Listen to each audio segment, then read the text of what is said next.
What if pain isn't the problem, but actually the pathway back to you? You're listening to The Leadership Wound, From Pain to Permission. I'm Amanda Rohr, your host and founder of Authentically You, coaching for embodied spiritual living and leading. This is where we get honest about the real cost of leadership, the burnout, the pretending, the rejection, and the return to your authentic self. Because this isn't about performance, it's about permission. Welcome to the leader you've always been. Our minds are powerful. They're designed to help us survive, to keep us safe, to make sense of uncertainty. Your mind is always scanning for what could go wrong, calculating the risk, looking for evidence of potential harm or rejection. That's its job, to protect you. But here's what's tricky. Our minds are designed to keep us safe, but our job is to recognize when we actually need to be saved. Welcome back to The Leadership Wound. My name is Amanda Rohr, founder of Authentically You, coaching for embodied spiritual living and leading. This is the place where we explore the hidden cost of leadership, the inner weight that often goes unseen, and the healing that happens when we return to our authentic self. We're continuing in our series, Everything I Need is Already Here, living the I already have principle. Last week, we talked about pausing long enough to remember what's true. And today, we move into the second rhythm of the principle, which is return, aligned to what is real. Every single day, without fail, we all drift. Our thoughts wander into stories about what might go wrong. Our hearts get caught in old patterns of proving, fixing, or earning. Our minds start spinning with what I call mind drama. That constant swirl of thoughts that make us question, compare, defend, or even doubt ourselves. And yet every single day, grace meets us again with an invitation to return. Return isn't punishment. It's actually mercy. It's the divine reset. The moment when God says, come back to what's already true. Romans 12:2 says, be transformed by the renewing of your mind. That word renewing means to make new again, and again, and again, and again. It's not a one-time event, it's a rhythm. And this rhythm of renewal is what makes the I already have principle possible. Because every return realigns us with the truth that we already have what we've been searching for. Our minds are powerful. They're designed to help us survive, to keep us safe, to make sense of uncertainty. Your mind is always scanning for what could go wrong, calculating the risk, looking for evidence of potential harm or rejection. That's its job, to protect you. But here's what's tricky. Our minds are designed to keep us safe, but our job is to recognize when we actually need to be saved. Because what keeps us safe isn't always what helps us grow. The same thought patterns that once protected you can eventually begin to confine you. They form an invisible wall made of worry, self-doubt, and control, all in the name of safety. And left unrenewed, those mental patterns become the filter through which we see everything. They color how we view ourselves, how we interpret people, and even how we perceive God. That's why transformation begins with the mind, because your thoughts become the lens through which you lead. If your thinking is shaped by fear, your leadership will be cautious and reactive. If your thinking is ruled by striving, you'll drive yourself and others from depletion instead of peace. But when your mind is renewed, your leadership changes. You start to see clearly. You respond instead of react, and you discern instead of defend. Renewing your mind is not about ignoring reality. It's about aligning your truth with what is. It's remembering that truth isn't something we create. It's something that we return to. That's why returning isn't just spiritual. It's actually strategic.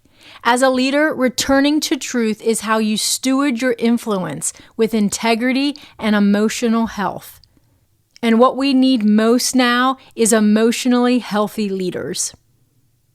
Our brains are wired to look for problems. It's how we survive, but it's also how we get stuck.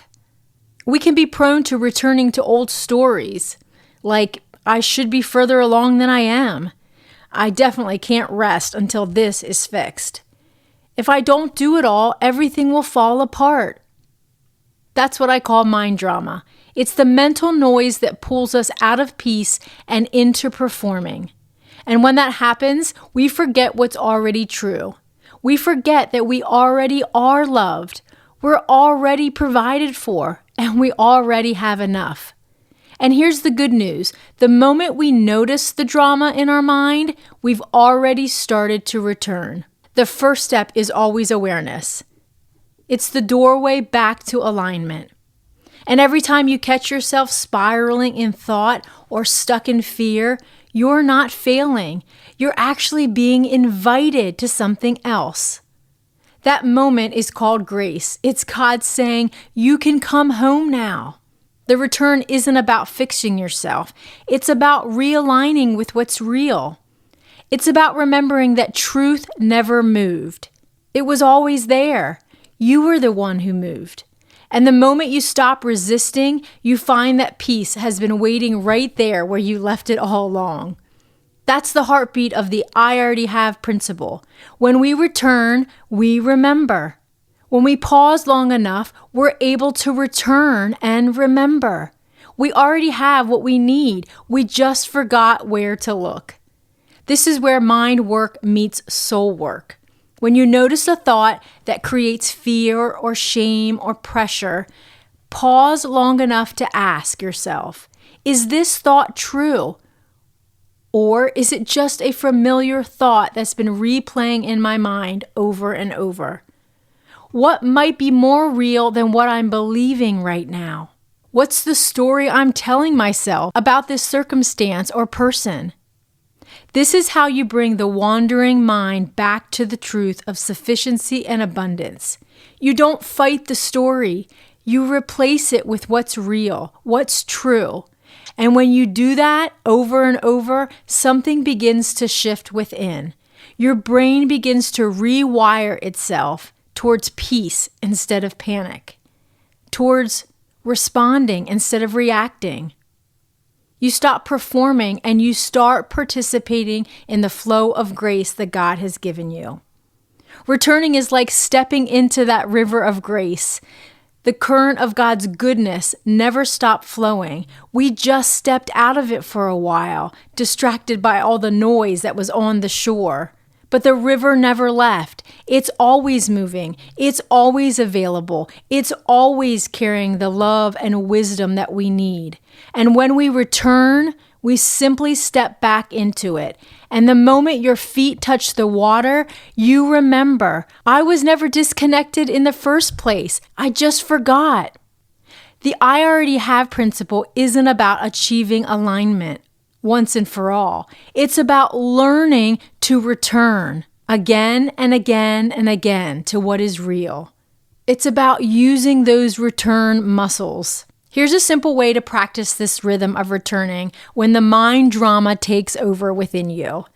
The first is recognize. Notice the thought that's causing the spiral and ask yourself, what am I believing right now? And is it true? The second is release that thought. Write it out, talk it out, breathe it out, the old story that isn't true. Let go of the need to control or defend yourself and simply let it go. You don't need to fight against it, you just need to replace it.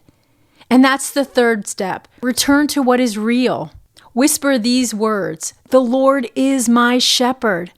I have all that I need. Present tense. I already have what I've been looking for. And that's it. That's the rhythm of returning. It's grace, it's awareness, and it's alignment in real time.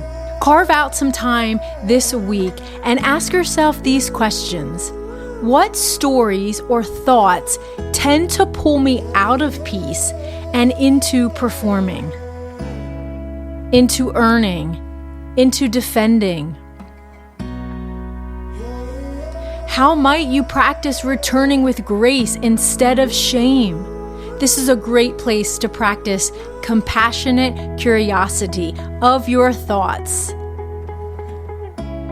It's kind of like coming outside of yourself and observing the thoughts that are going on inside your mind. If it's helpful, you can think about those thoughts as if someone else is having them and you are compassionately curious about them. Sometimes we have a habit of being more compassionate to others than we do ourselves.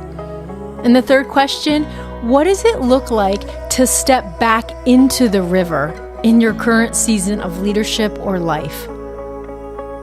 What one action, embodied action, might you take to step back into the grace, the river of grace? Remember, returning isn't failure. It's faith. It's the daily practice of realigning your thoughts with truth, your emotions with grace, and your actions with peace.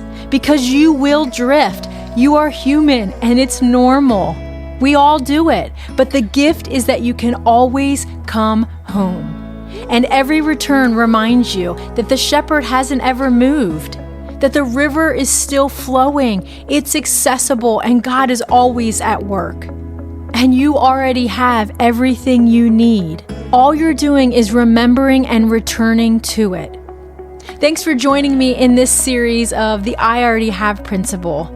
If you're ready to start living and leading from alignment, to let go of those old narratives and build a rhythm of peace and clarity and confidence within your mind, book your free 30-minute call and start a conversation about how you can live and lead authentically. All you need to do is go over to my website, authenticleadershipcollective.com, and click on the tab Growth Plan Consult. It's a free call, no pressure, just an opportunity to see how we can partner together.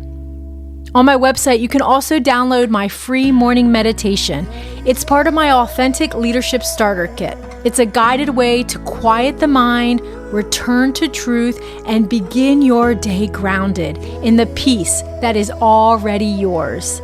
Because the invitation, it isn't to strive, it's to return, to step back into the river, and to remember you already have everything you need. Until next time, notice when you drift, return with grace, and lead like you.